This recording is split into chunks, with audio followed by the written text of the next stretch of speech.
أعوذ بالله من الشيطان الرجيم. بسم الله الرحمن الرحيم. لله رب العالمين وصلى الله وسلم وبارك على عبده ورسوله محمد وعلى آله وصحبه أجمعين وعلى من تبعهم بإحسان إلى يوم الدين. أما بعد. شیخ البانی رحمۃ اللہ علیہ نے صفت الصلاۃ النبی میں پچھلے درس میں تعوذ کے مسائل آئے تھے. اعوذ باللہ من الشیطان الرجیم پڑھنے کا حکم اور کس شکل میں اسے پڑھا جاتا ہے، اسے پڑھنے کی کیا ضرورت ہے، اس سے متعلق کچھ گفتگو ہمارے سامنے آئی تھی. آگے شیخ البانی رحمۃ اللہ علیہ کہتے ہیں کہ وہ جو شخص قرآن مجید اعوذ باللہ من الشیطان الرجیم پڑھ چکا ہے سورہ فاتحہ سے پہلے، اسے چاہیے کہ وہ بسم اللہ الرحمن الرحیم پڑھے. بسم اللہ الرحمن الرحیم یہ قرآن مجید کی آیت ہے. سورہ نمل میں اللہ سبحانہ و تعالی نے اس کا ذکر کیا ہے، یہ ایک آیت ہے. اور یہ آیت بسم اللہ الرحمن الرحیم اس کی خوبی یہ ہے ہر سورت کی ابتدا اس سے کی جاتی ہے. اسی لیے آپ لوگ دیکھتے ہیں مصحف میں ہر سورت کے سٹارٹنگ میں کیا لکھا ہوتا ہے، جیسے سورت کا نام ہو اس کے نیچے بسم اللہ الرحمن الرحیم لکھا ہوتا ہے، کیونکہ بسم اللہ الرحمن الرحیم قرآن کی آیت ہونے کے ساتھ یہ سورت کے پڑھنے کا طریقہ ہے، افتتاح کا طریقہ ہے، کیسے اسے شروع کرنا چاہیے. اس کا طریقہ یہ ہے کہ اللہ سبحانہ و تعالیٰ کی اس آیت کے ذریعے سے آپ شروع کریں بسم اللہ الرحمن الرحیم، کہ میں شروع کرتا ہوں اس اللہ سبحانہ و تعالیٰ کے نام سے جو مہربان اور رحم کرنے والا ہے. اللہ سبحانہ و تعالیٰ چونکہ خود برکت والا ہے اور اس کا نام بھی برکت والا ہے، اور جہاں اللہ سبحانہ و تعالیٰ کا نام لیا جاتا ہے وہاں پر اللہ سبحانہ و تعالیٰ برکت عطا فرماتا ہے، شیطان اس سے دور ہو جاتا ہے.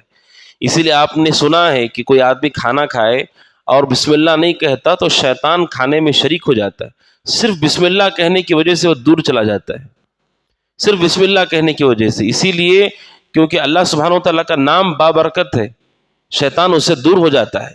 اسی لیے شروعات بھی کرے قرآن مجید پڑھنے کی تو بسم اللہ الرحمن الرحیم سورہ فاتحہ سے پہلے آپ پڑھیں، پھر اس کے بعد سورۃ الفاتحہ کی شروعات کریں. بسم اللہ الرحمن الرحیم کیسے پڑھنا چاہیے؟ آہستہ آپ پڑھیں بسم اللہ الرحمن الرحیم، جس طرح شواف زور کے ساتھ اسے پڑھتے ہیں. رسول اکرم صلی اللہ علیہ وسلم کا یہ عمل نہیں رہا ہے کہ آپ نے ہمیشہ زور سے پڑھی ہو. بعض روایات سے ظاہر ہوتا ہے کہ آپ نے کبھی کبھار بسم اللہ کو زور سے پڑھا ہے، لیکن آپ کا مستقل عمل یہ ہے کہ آپ نے سورہ فاتحہ شروع کرنے سے پہلے بسم اللہ آہستہ ہی پڑھیے، اور یہی خلفاء کا بھی عمل رہا ہے، خلفاء راشدین کا. پھر سورہ فاتحہ پڑھے. شیخ البانی رحمۃ اللہ علیہ کہتے ہیں سورہ فاتحہ مکمل پڑھنی ہوگی، اور وہ رکن ہے، اس کے بغیر نماز نہیں ہوتی. سورہ فاتحہ مکمل پڑھنا فرض ہے، اس کے بغیر نماز نہیں ہوگی. اور آپ سب جانتے ہیں بخاری مسلم کی مشہور حدیث ہے، عبادہ بن صامت رضی اللہ عنہ کہتے ہیں رسول اکرم صلی اللہ علیہ وسلم نے فرمایا لا صلاۃ لمن لم یقرأ بفاتحۃ الکتاب، اس کی نماز نہیں ہوتی جو سورہ فاتحہ نہ پڑھے. مکمل اسے پڑھنا ہے. اس لیے شیخ البانی کہتے فیجب علی الاعاجم حفظها، جو لوگ عربی نہیں ہیں، عرب کے نہیں ہیں، عجمی لوگ ہیں جن کی زبان عربی نہیں ہے، ان پہ فرض ہے کہ وہ سورہ فاتحہ کو یاد کریں. یہ ایک سورت ہے جس کا یاد کرنا فرض ہے، کیونکہ اس کے بغیر نماز نہیں، اور نماز نہیں تو آدمی خسارہ اٹھائے گا. اس لیے یہ سورت پڑھنا فرض ہے، لہٰذا اسے یاد کرے. وہ لوگ جو عربی نہیں ہیں انہیں چاہیے کہ وہ یاد کرے، چاہے وہ کسی بھی زبان کے بولنے والے ہوں، دنیا کے کسی بھی کونے میں رہتے ہوں، ان پہ فرض ہے. اس لیے کہ بعض لوگ ہیں جن کے لیے عربی الفاظ ادا کرنا واقعتاً بہت مشکل ہے، لیکن ان کے اوپر کم از کم فرض یہ ہے کہ وہ سورہ فاتحہ پڑھے، کیونکہ اس کے بغیر نماز نہیں ہوتی ہے. اور سورہ فاتحہ کو یاد کریں. اس کا سب سے اچھا وقت ہے 7 سال سے پہلے یاد کرایا جائے، کیونکہ رسول اکرم صلی اللہ علیہ وسلم نے کہا بچہ 7 سال کا ہو اسے نماز کا حکم دو. اب وہ جانتا ہی نہیں تو کیسے نماز پڑھے گا؟ 7 سال سے پہلے بہتر ہے کہ ماں باپ اپنے بچوں کو سورہ فاتحہ سکھا دیں، اور سب سے پہلے وہ کوشش کریں کہ وہ خود سکھائے، کیونکہ سورہ فاتحہ ایسی سورت ہے پوری زندگی اسے پڑھنی ہے، اور جب تک وہ پڑھتا رہے گا ثواب اسے ملتا رہے گا.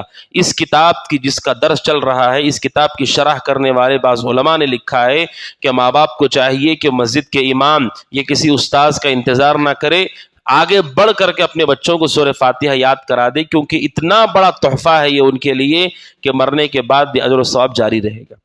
سورہ فاتحہ بڑھ کر کے یاد کرا دے بچوں کو، کسی اور کو موقع نہ دے. اس لیے کہ بہت اجر و ثواب کی یہ چیز ہے۔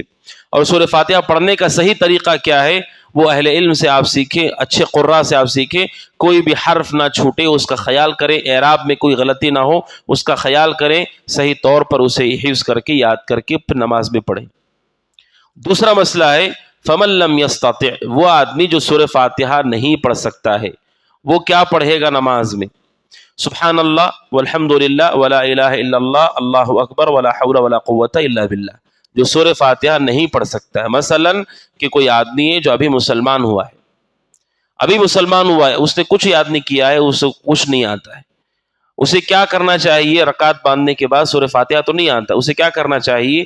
ایک روایت ہے مسند احمد کی اور ابو داؤد کی، عبداللہ بن ابی اوفا کہتے ہیں ایک آدمی رسول کے پاس آئے اور انہوں نے آ کر کے کہا یا رسول اللہ، اللہ کے نبی، انی لا استطیع ان آخذ شیئا من القرآن، میں قرآن کی کوئی چیز نہیں یاد کر پا رہا ہوں، فعلمنی ما یجزئنی، اللہ کے نبی میں کیا کروں، مجھے اتنا سکھا دیجئے کہ میری نماز صحیح ہو جائے، میں یاد نہیں کر پا رہا ہوں۔ بسا اوقات آدمی نیا مسلمان ہے، اسی طرح کوئی آدمی اتنا بوڑھا ہو گیا ہے کوئی چیز یاد کرنے کے قابل نہیں ہے، کچھ بھی یاد نہیں ہے اس کو، اللہ کے نبی بتائیے میں کیا کروں؟ آپ نے کہا قل سبحان اللہ والحمد للہ ولا الہ الا اللہ واللہ اکبر ولا حول ولا قوت الا باللہ، یہ ذکر تمہارے لیے کفایت کر جائے گا۔ 4 مرتبے ہیں، پہلا مرتبہ یہ ہر مسلمان پہ فرض ہے اس سورہ فاتحہ کو پورا پڑھے، جو پورا یاد نہیں کر سکتا ہے تھوڑا اگر یاد ہے اس کو تو اتنا ہی پڑھے۔ دوسری 4 قسمیں اگر ہم کر لیں تو زیادہ اچھا ہے۔ یہ پہلی قسم ہم تمام مسلمانوں کے الحمدللہ جنہوں نے سورہ فاتحہ یاد کر لیا۔ دوسری قسم ان لوگوں کی جنہوں نے پورا یاد نہیں کیا ہے، ابھی آدھا یاد کیا، چند آیتیں یاد کیے، تو انہیں چاہیے کہ وہی پڑھیں، اس سے انشاءاللہ ان کی نماز صحیح ہو جائے گی۔ جتنا یاد کیا ہے 7 آیتوں میں سے 3 یاد کیا، 4 یاد کیا ہے، اسی سے پڑھیں، ان کی نماز صحیح ہو جائے گی۔ فاتقوا اللہ ما استطعتم، جتنی طاقت ہے وہ اللہ سے ڈر رہے ہیں، ان کی نماز صحیح ہوگی۔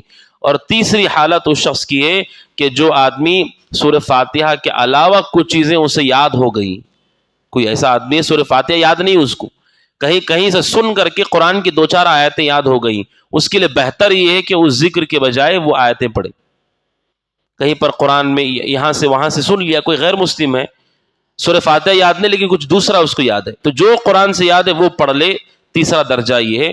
چوتھا درجہ یہ ہے کہ جس کو پوری فاتحہ بھی یاد نہیں، آدھی بھی نہیں، 2-3 آیتیں بھی یاد نہیں، قرآن کا کچھ حصہ بھی یاد نہیں، اسے چاہیے کہ وہ ذکر پڑھ لے جو ذکر میں نے آپ کے سامنے رکھا، انشاءاللہ وہ ذکر اس کے لیے کفایت کر جائے گا۔ یہ شریعت اسلامیہ میں آسانی رکھی گئی ہے ان لوگوں کے لیے جنہوں نے ابھی یاد نہیں کیا ہے، لیکن اسے یاد کرنا فرض ہے۔ یہ چھوٹ دی گئی ہے جنہوں یاد نہیں کیا ہے اور انہیں یاد کرنا فرض ہے، وہ شروع کر دیں اس کو، یاد ہونے تک وہ اس پر عمل کر سکتے ہیں جو 4 چیزیں میں نے آپ کے سامنے رکھی۔ اور آخری مسئلہ ہے وہ یہ ہے قرآن کی سورہ فاتحہ کی تلاوت کرنے کا سب سے اچھا طریقہ یہ ہے کہ رؤوس الآیات جو ہیں، یعنی آیت ختم ہوتی ہے اس کے بعد دوسری آیت اور اس سے پہلی والی آیت کے درمیان آپ فاصلہ کریں، فصل کریں۔ الحمد للہ رب العالمین الرحمن الرحیم مالک یوم الدین، یہ فصل کرنا زیادہ بہتر اور اجر و ثواب کی چیز ہے۔ اور رسول اکرم صلی اللہ علیہ وسلم کا جو طریقہ احادیث میں مذکور ہے سورہ فاتحہ پڑھنے کا، اس میں یہی طریقہ ہے کہ آپ الگ الگ کر کے پڑھتے تھے۔ اس میں کیا فائدہ ہوگا؟ آپ کا سورہ فاتحہ صحیح بھی ہوگا، اطمینان سے بھی ہوگا، اور آپ کو غور کرنے کا موقع بھی ملے گا۔ ایک آیت کر کے پڑھیں، الگ الگ کر کے پڑھیں۔ یہ اور بات ہے کہ جائز ہے، قرات کی احکامات میں سے یہ بھی ہے کہ ایک آیت کا تعلق اگر دوسری آیت سے ہوتا ہے، جو معنی سمجھتے ہیں اس کا، ان کے لیے جائز ہے کہ وہ دونوں آیتوں کو ایک ساتھ پڑھ سکتے ہیں۔ ایاک نعبد و ایاک نستعین اہدنا الصراط المستقیم پڑھ سکتے ہیں ملا کر کے، کوئی حرج نہیں۔ اگر دونوں آیتوں کا معنی میل کھاتا ہو پڑھنے میں کوئی حرج نہیں۔ بسا اوقات میل نہیں کھاتا ہے، کافر کی بات ہو رہی ہے، پھر اللہ سبحانہ وتعالیٰ کی بات ہوتی ہے تو وہاں پر میل نہیں کھاتا ہے، لیکن جہاں پر معنی میل کھا رہا ہے وہاں پر آپ پڑھ سکتے، کوئی حرج نہیں ہے۔ لیکن بہتر یہ ہے، اچھا یہ ہے کہ آپ سورہ فاتحہ بلا ملا کر پڑھنے کی بجائے مفرد پڑھیں، الگ الگ آیت پڑھیں، یہ زیادہ اچھا ہے، اور اس کے فائدے بھی میں نے ذکر کیے۔ یہ اور بات ہے کہ اگر کوئی امام اسے ملا کر کے پڑھائے اس میں کوئی حرج نہیں ہے، کوئی گناہ نہیں ہے، لیکن بہتر یہ ہے کہ اسے الگ الگ کر کے پڑھے، جیسا کہ بعض روایتیں اس سلسلے میں ابو داؤد وغیرہ میں موجود ہیں۔ یہ سورۃ الفاتحہ سے متعلق جو عام لوگوں پہ ضروری چیزیں ہیں وہ شیخ البانی رحمۃ اللہ علیہ نے بیان کی۔ اگلے درس میں مقتدی کے لیے سورہ فاتحہ کے احکام وغیرہ کا تذکرہ آئے گا۔ اللہ سبحانہ وتعالی سے دعا کہ اللہ سبحانہ وتعالی ان چیزوں پہ عمل کی توفیق عطا فرمائے، آمین۔ ھذا وصلی اللہ وسلم علی نبینا محمد وعلی آلہ وصحبہ اجمعین۔ السلام علیکم ورحمۃ اللہ وبرکاتہ۔